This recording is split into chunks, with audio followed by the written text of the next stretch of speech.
May I request our Honorable Professor Manoj sir to stay with us, please, because there are some young researchers working in the area of arbitration, international law. Your comments and insights will be very much encouraging for them. So I request both you and Professor Amul Hassan Khan sir to please help them with your insights. So may I introduce the first presenter, Mr. Khairul Islam. He is a PhD researcher at the University of Ottawa, Faculty of Law. He is a senior lecturer at the University of East West, Dhaka. He's a graduate with LLM and LLB honors from University of Dhaka. After that, he did another LLM from the McGill University. So he is a rising scholar in the area of arbitration law. So I'm happy to introduce him with you all. So may I request the young lecturer, the young researcher, Khairul Islam to present. Thank you, Professor Dr. Anwar Jahid, sir. Am I audible? Everyone is listening me? Okay. It's really difficult to speak after legendary Professor Munir Zaman. As I was telling, that it's really difficult to present any topic of international arbitration after the speech of Professor Munir Zaman and my mentor, Dr. Manul Hassan Khan. And I see many of my colleagues, friends, young brothers and seniors here. I made a PowerPoint presentation with a short time as I possible. Okay, my paper is the title of my paper is enforcement proceedings of an arbitral award. Is there any scope for substantive review? I changed my mind to change the title of my paper a little bit. Actually, while I'm working on the presentation, I see that there is some subtle difference between why is a substantive review is imperative and is there any scope for substantive review. Mainly, my paper focused on the second one. Is there any scope for substantive? As all of you know, that the New York Convention of 1958 enables the foreign arbitral award to be enforced in a territory beyond the seat of arbitration. However, a national court may refuse to recognize and enforce a foreign award under Article 5 of the Convention. Therefore, there is a process of judicial review before enforcement of a foreign arbitral award. Many scholars argue that the award enforcement proceedings under Article 5 is mere formality, and the grounds for refusal should be construed very narrowly. The award enforcing court has a minimal scope to review an award. It has been held in a case, and a Canadian court held that the scope of reviewing an arbitral award is very minimal. Many other courts in several jurisdictions also admit this view that a foreign award should be enforced mechanically without any broad or expansive judicial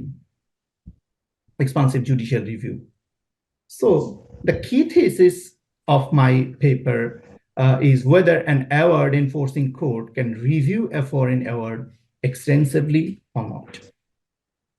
I argued in my paper a national court can reassess the jurisdiction of an arbitration tribunal under Article 5, and this provision authorizes a national court to review an award extensively. I didn't want to put in my slide a long legal provision, but I understood that it would be difficult to understand this topic for many of the participants without knowing the provision. But I have very concise the provision. Before move on to my argument and other issues, I just a quick reminder of what Article 5 of the New York Convention. My entire paper is based on only the Article 5, Subarticle 1, and the Article 2. and I didn't consult with any other articles of the provision. The entire argument is based on only these two articles. Just to remind, quick review, the recognition of enforcement of an award may be refused only if the parties furnish proof that the parties to an agreement referred to in Article 2 were under the law applicable to them under some incapacity, or the said agreement is not valid under the law to which the parties are subject to it. I highlighted here Article 2, reference of Article 2 in Article 5, and incapacity of the parties, and that validity of the argument. My argument is based on that, as international arbitration is an agreement-based adjudicating system, and it is an agreement. Yes, it is a special agreement, but it is an agreement at the end. So like any other agreement, while the court is assessing incapacity of the parties or the invalidity of the parties, would get the power from this Article 1 to review the award extensively. Again, just a quick reminder of the Article 2, which defines what would be the nature of an arbitration agreement and what should contain in an arbitration agreement. I have just briefly took the key phrases of this Article 2(3). The court shall refer to the parties' arbitration unless it finds that the said agreement is null and void, inoperative, incapable of being performed. So these three phrases, that is null and void, inoperative, and incapable of being performed, gives the power the court to review other issues supplement to this provision. And again, the court is able, under this provision, while examining an arbitration contract, an agreement, and court has to examine some other supplementary issues, which I will discuss later. And overall, this allows the court to review an arbitration award again extensively. Just to keep a quick note that I agree that the merit of the award should not be reviewed by a national court. I agree with that point. And here, the jurisdiction of an arbitration tribunal itself is itself an award. So under Article 5, the national court can review that award quite extensively. And as a result, fact of the case, court can enter into the other part of the award. Albeit the court shouldn't, and national court agreed, it is the essence of the convention that the national court should not touch or review the merit of the award. An agreement to arbitrate is crucial for an arbitration, which forms the basis of tribunal's jurisdiction, and if flaws in agreement affect the tribunal's jurisdiction entirely. However, though an arbitration tribunal can decide its own jurisdiction, however, a tribunal award in its jurisdiction is not conclusive. In examining the validity of an arbitral agreement, an award enforcing court can reassess the tribunal's jurisdiction afresh under Article 5. The jurisdiction of an arbitration tribunal essentially depends on three issues. As I told you, I only concentrate on Article 5 and Sub-Article 1, and my entire paper is only related to the validity and capacity of the parties. So while the court is assessing the capacity of the parties and the validity of the parties, court is able to explore other supplementary issues. And as a result, it gives the court to review the award extensively. I think that's your final conclusion, right? Yes. All right. So it means we can go for question and answer session on this. No, I'll gradually. If you allow me some, I understand there is a time constraint. May I beg 2 more minutes more maximum? Okay, please. Okay. So capacity of the parties is one of the issues. So typical who are the signatories are the parties to the agreement. But sometimes a non-signatory party can also be treated as a party to agreement. So again, while the court is assessing court is facing a challenge regarding the parties to an agreement, still court has to get the opportunity to review the award extensively.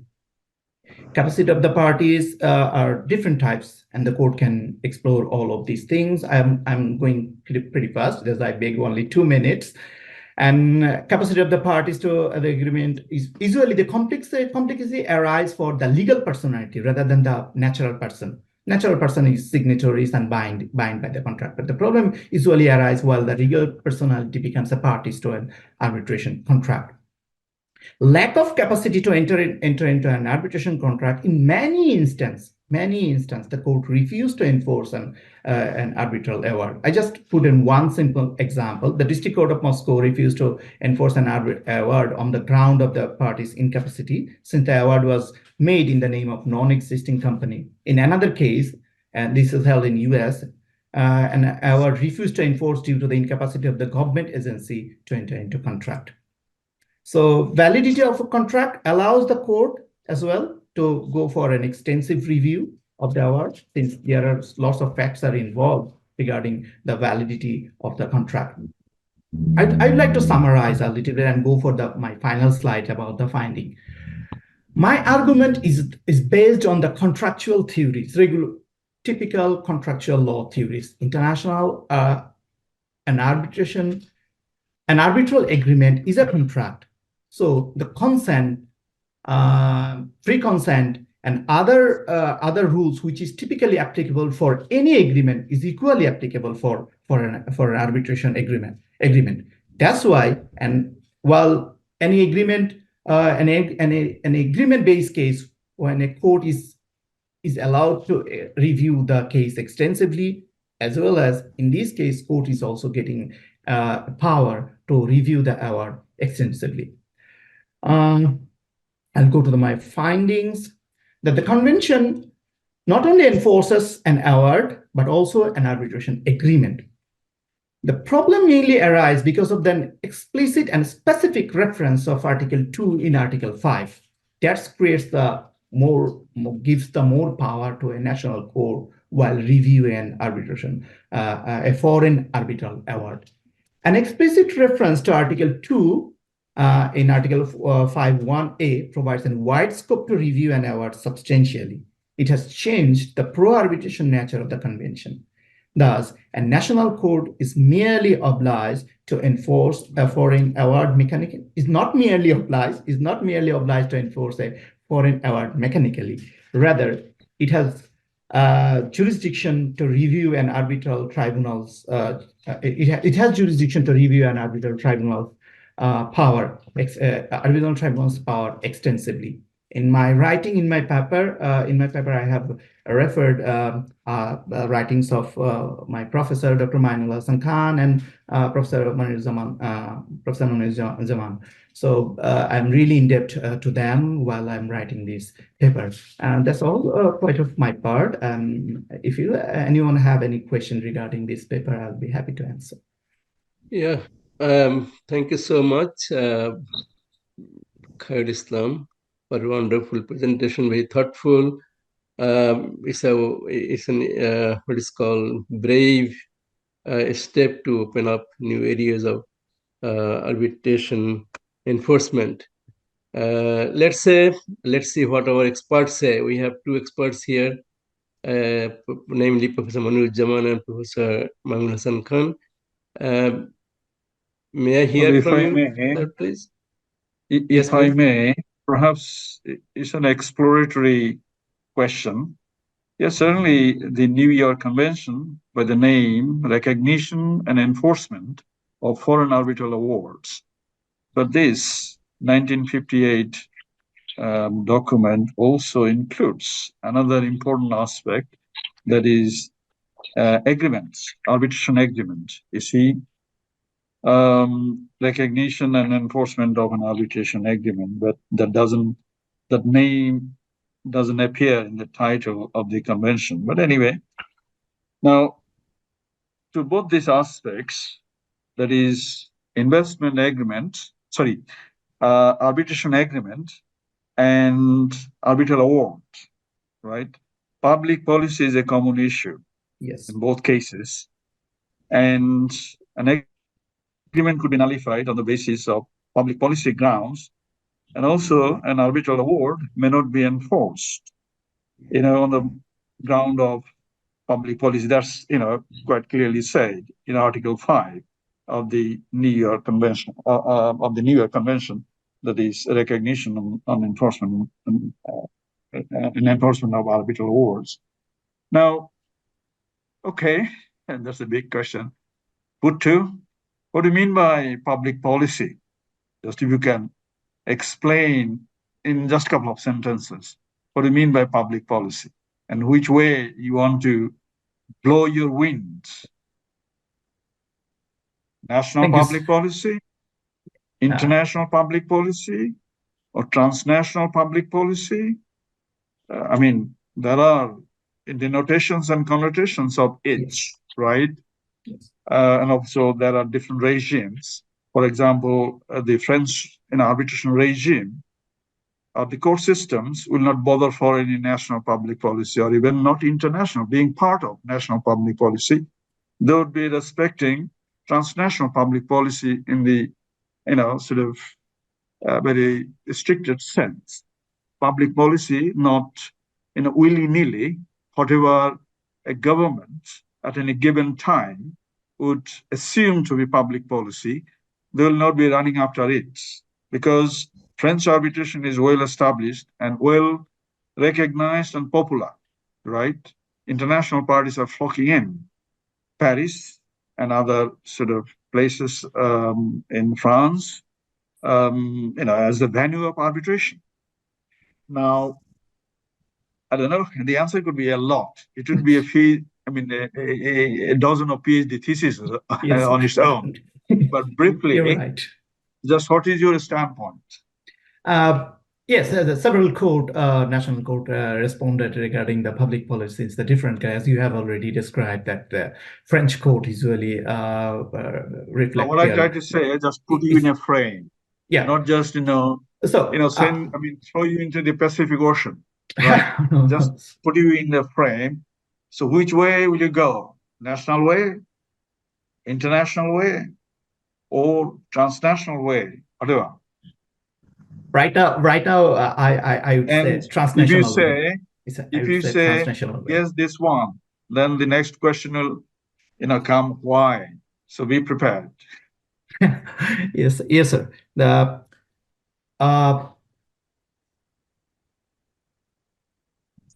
transnational, I would say regarding the public policy. There's wrote an article in 1990. Right, in Journal of International Arbitration on public policy. That was one of the few first articles on public policy, right? Because I was involved in an arbitration and public policy was there, a big issue. And on the basis of my experience and research for that international arbitration case, I wrote an article and published immediately in the Journal of International Arbitration. I read that paper. Yeah, that was quite cool. Yes, I read that. I'll go for the transnational arbitration because right now the calling something international is based on treaty or other conventions. Really difficult to reach. Rather than I would say the commonalities. We put focus on the commonalities among the nations, countries, which is transnationally applicable rules. So I would say that transnational public policy could be the court should assess an arbitral award whether it affects any transnational policy or not, because international policy could be a difficult one for. What about Chinese? Sir. Yes, Chinese. Yes, Chinese public policy is quite different from the international standard.